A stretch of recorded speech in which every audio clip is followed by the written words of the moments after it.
I Saw the TV Glow, shortened to TV Glow, is a 2024 psychological horror film written and directed by Jane Schoenberg. It's their second feature film after We're All Going to the World's Fair, which was released in 2021. The two are part of the Screen trilogy, although the third part has yet to be revealed, although it's said to be a TV series of some kind. Hello everyone, this is the first and last time I'll be doing this in the middle of a video, but I've started a Patreon. If you're financially able to contribute, it would mean a huge amount to me. At the moment there are a few exclusive videos that were disallowed by YouTube's copyright system, some scripts, and information about upcoming projects. And for those in the highest tier, I'll randomly select one patron every month and make a video based on a film of their choice. All patrons will also get their name and the credits of all future videos. I don't want to go on too long, so for now that's the end of this segment. Thank you. The film stars Bridget Lundy Payne and Justice Smith as Maddie and Owen, two disaffected youths who both develop a devotion to a cult TV show, The Pink Opaque. It's coming-of-age drama, but it's also highly allegorical, with a very Lynchian feel to the whole thing. The horror is more in the atmosphere, a growing sense of unease or dread, like the iconic scene from Mulholland Drive, drawn out for about an hour. It's very slow-paced, with heavy focus on the characters' emotions, which are not always clear or concise. The backstories for the two main characters are briefly touched on, a sentence here or there, but otherwise left up to interpretation. Owen's father is a dominating presence when he's on screen, but despite having such a powerful impact, he has a single line in the film, and the rest of his characters felt through how others react to his presence, body language, and visual cues. Similarly, Maddie mentions that her stepfather broke her nose once, and talks repeatedly about running away, or disappearing, implying continuing abuse. In her case, however, the character is never seen on screen, and is merely a dark shadow in her life. What the film does extremely well is realize its world completely. The first act is set between 1996 and 1998. The focus is on Owen feeling out of place, adjacent to the world without really living in it. He's given focus when Maddie shows him the Pink Opaque, which is an analog for both Buffy the Vampire Slayer and the Adventures of Pete and Pete. Buffy first aired in 1997. Many of the terms used in TV Glow are the kind that fans would use to describe Buffy, like Monster of the Week and Big Bad. One of the main characters of the show, Tara, wears a coat resembling Buffy's, and uses a weapon similar to the scythe in Season 7 of that show, as well as having similar quips. There are further references including Tara being both a character in Buffy, and her actress, Amber Benson, having a cameo appearance in the film. The makeup on the characters in the Pink Opaque resembles the kind of practical monsters they would have on Buffy, and the font they use in the credits has a large resemblance to the font used in Buffy. Finally, the Pink Opaque lasted for 5 seasons, and while Buffy ended up going for 7, there are a lot of similarities between how both shows left off. In the Pink Opaque, both main characters are buried alive with their hearts ripped out. In Buffy, she ends up sacrificing herself, saving her heart, and then in the next season she's revived, but buried alive.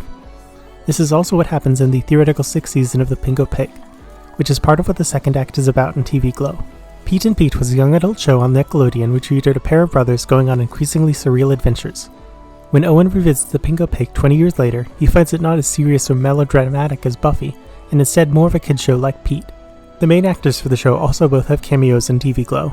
All of that is to say there are a ton of details that will evoke nostalgia in anyone who got into a show like Buffy in the late 90s or early 2000s. Owen is forbidden from watching the show due to his strict father, and Maddie records videotapes and leaves them for him to find, seeing some episodes out of order, again recreating the experience of that era. It was previously mentioned the film is largely allegorical, without mentioning what it was an allegory for. In this case, it's clearly the experience of being a trans person, both 20 years ago and today. Schoenberg discussed their intention with the film in a 2024 piece in The New Yorker, saying, "It is about something I think a lot of trans people understand, the tension between the space that you exist within, which feels like home, and the simultaneous terror and liberation of understanding that space might not be able to hold you in your true form. I think many people, even if they're sympathetic to narratives of biological family estrangement, still want to believe in resolution or restorative reparative work, and I think this does a disservice to queer people who are not in control of whether that work can be done." In the film's case, Maddie represents someone who transitions, understanding themselves and going through hell or high water just to survive. In the universe of the film, they were literally buried alive and reborn. Owen, on the other hand, is resistant to the idea, understanding that something is wrong but unwilling or unable to take the next step. They have to subsist in a world that doesn't understand them and outright ignores their screams and cries for help. Not only their abusive father, but in a later scene the entire world literally freezes, ignoring their pleas. Schoenberg described the entire film as being about the egg crack, the moment when a trans person realizes they don't fit the gender they were assigned at birth. Different people respond to this in different ways, however, which is a central thesis. The script was developed a few months after Chauvin started on HRT, but they wanted to avoid explicit references to being trans, instead preferring the allegorical approach, as it allowed for a more global story, though it better functioned for an individual viewer to find their own messages from. Going back to its inspirations, Buffy the Vampire Slayer has a long history in queer culture. In addition to Willow, one of the three main characters being gay, there were a number of storylines about accepting a character's place in the world, minor queer characters, and a lot of subtext, especially in the case of Faith. In TV Glow, Maddie reveals she's gay, something that causes her difficulties in judgment. While there have been improvements in acceptance for queer people since the late 90s, at the time, especially in high school, it was a subject that could lead to immense bullying and real physical danger. Maddie reveals that her one-time friend outed her to the Klaus and abandoned her. Owen, on the other hand, could be asexual. When asked about his preferences, he says that he doesn't know, that whenever he thinks about something like that, there is a hole, like he's missing something. Later, when he accidentally walks in on a coworker having sex, he seems repulsed, although given this situation, that's a reasonable reaction. There's also the implication that Owen may be neurodivergent in some way. He avoids looking in people's eyes, reacts with extreme emotion to minor setbacks, and in general seems to avoid social contact entirely. He also at various points has a very deliberate way of touching things, bordering on compulsive. Throughout the film, we only see him talk to his mother and Maddie, with a few half-hearted words to a few other adults in his life. There is also his hyperfixation on the pink opaque. The show itself is not that important, however, despite it being the main thing tying the two characters together and theoretically being the overarching plot. Instead, it's merely a conduit, something to invoke nostalgia and certain kinds of memories, inviting viewers to remember their own childhood TV shows, which they became obsessed with, and, for that brief time, they were everything. They were real. But just like real life, when Owen looks back at the shows a few decades on, it's just not the same. Nostalgia clouds our memories, and the imperfect reflection of the show is oftentimes better than revisiting the actual product. Now let's step through some elements of the film and explore them a little further. The film begins with a street covered in chalk outlines, with blues and pinks and whites, the same color as the trans flag. We then see an advertisement for the pink opaque, which a young Owen is fascinated by, even though he won't be able to watch it. There is then a musical montage with anthems for a 17-year-old girl over it. The song was originally composed by Broken Social Scene, but this cover was done by Yule, a non-binary Singaporean musician. Much of the music is done by queer artists. Schoenberg said they wanted to create the greatest 90s mixtape that didn't exist yet, and it lends a very unique feel to the film, as there are several important musical numbers that become a focus at about the halfway point. In the first scene, a group of children are playing a parachute game, where everyone lifts up a tarp and then hides inside of it. Unlike the traditional rainbow tarp, however, this one is pink, blue, purple, and red, which are the colors of the bisexual flag. We're then introduced to Maddie, sitting cross-legged on the floor, reading an episode guide for the pink opaque. She then quickly reveals that she's using a dark room and waiting for pictures to dry out. While these things both still exist, they were much more prominent during the late 90s, and so much effort is taken to place the viewer in that time period immediately. This scene is also the sole mention of Maddie's mom, as she says she doesn't give a crap when I go to bed. The very low-key swearing helps add authenticity to the characters who are just entering adolescence. Owen sneaks out of his house under the false pretense of a sleepover to watch an episode. Overall, the dialogue and the feel comes across as very natural, which is different than most films. Normally, there are a lot of acceptable breaks from reality that help a film keep pace, moving quickly from scene to scene. Comedies have tightly paced jokes, and dramas aim to have the minimum amount of exposition required. TV Glow, however, is aiming for a much less cinematic feel, unless the exchanges between characters can feel almost awkward, without perfect flow. Instead of detracting from the film, however, it enhances it. Instead of trying to tell a complex story, and there really is very little actual plot, the film aims to convey the specific feelings of growing up at that time, and especially being an outsider. It then cuts to 2 years later, although the details of what happened in the meantime are filled in later. The film jumps around a few times, which is discussed by the characters, talking about years disappearing in front of their eyes. Despite the years passing, Owen still isn't allowed to stay up to watch the pink opaque, so Maddie has been leaving him videotapes in the dark room to allow him to keep up. In the summaries of the episodes, there are even more references to Buffy, including an episode about homecoming, a talent show, and a villain stealing hearts. The song Starburned and Unkissed by Caroline Polachek is played over a montage depicting Owen remembering the episodes and walking through the school. It's a song about isolation in the modern age through a teenage lens. Immediately after, we're shown a rerun of the pilot episode, which depicts the Big Bad's henchmen, Marco and Polo. They are androgynous, with clearly displayed breasts and facial hair. In some ways, they represent the duality a trans person can feel, especially early on while transitioning. After that, Owen finally works up the courage to talk to Maddie again. He described in narration that despite her leaving tapes weekly, they hadn't spoken more than 3 words to one another. They have a brief discussion about sexuality, then he asks to watch The Pink Opaque with her again. After the show, Maddie says she's going to run away, fleeing her abusive stepfather, and she offers, or more probably says, that Owen is going to come with her. He's initially stunned, but soon runs to the nearest adult and begs her to help him. That's the last he sees of Maddie for almost a decade. Despite them only having a few real interactions, his entire life was defined by those moments.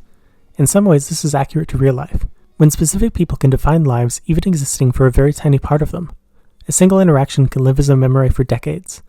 Some good, some bad, but whatever the case, these moments in time are crucial to the human experience. After an 8-year time skip, Owen is seen driving along the road when he has to stop for a downed power pole.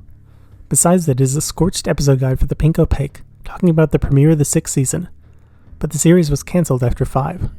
There's a sort of tenuous connection here that combines a few things. The first is that Owen works at a movie theater. One of the films that was showing was a Terminator knockoff.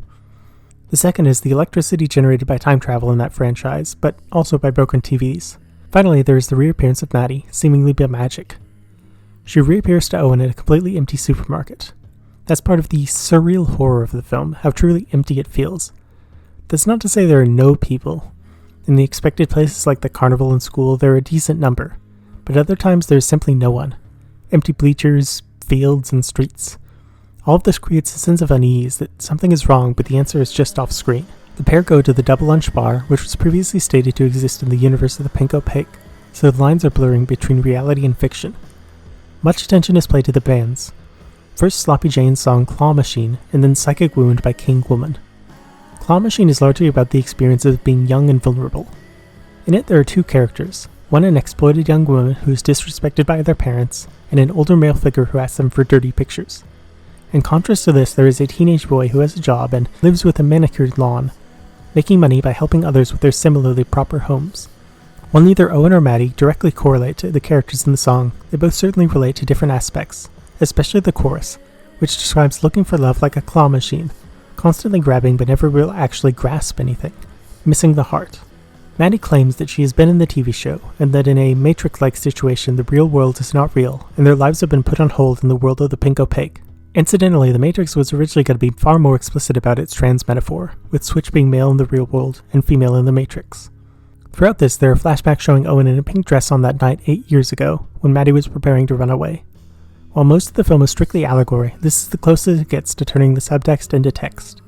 There is also the idea that if Maddie is saying is correct, that they are living out a horrible nightmare, then in the real world, Owen is female, and the male body is just another aspect of the dream. What's next is a summary of the final episode, with increasingly bizarre and surreal imagery pushing at the boundaries of reality. It culminates in a final sequence with Maddie in a makeshift planetarium. She had earlier discussed this, how it transformed one place into another, and that made it special. This is the scene that defines the film, where everything comes together.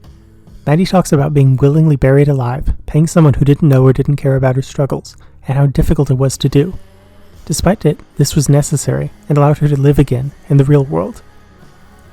She's of course describing what it means to transition, and begs Owen to join her. They even get halfway through it, heading out to their final destination, but then he runs away, just like before. While it wasn't Owen's last chance, it was Maddie's last to sway him, and after that, she is gone. Despite this, he wonders, what if I really was someone else? Someone beautiful, someone powerful? He'll always wonder what if, and though he lies to the viewer and says that he has a family, and that he loves them more than anything, it's obviously not true. It then cuts to 20 years later, and he's still in the same place, although the arcade is transformed to all be games about the Pink Opaque, taunting him. His whole life is gone because he refused to change, and the world ignores his suffering. In the bathroom he cuts into himself and sees the world that could have been and smiles, but then it's gone and he's back to being miserable, and apologizing to the world for his existence. Ultimately, I saw the TV Glow as a terribly sad tale, in part because of how accurate it depicts its experiences. The surreal elements help create an overwhelming feeling of dread, the kind that sinks in deeper than simple jump scares or gore. It depicts things that are genuinely terrifying, like self-doubt, toxic relationships, and the idea that some point or another we made the wrong choice, and have to live the rest of our lives with that knowledge. It's definitely not for everyone. It's slow, drawn out, and there's little enough plot, but the imagery, themes, and characters more than make up for that. The film will work for anyone, regardless of whether or not they're queer, although there are some for whom the film will feel like an outpouring of their soul. I hope you've enjoyed this analysis. As always, be well.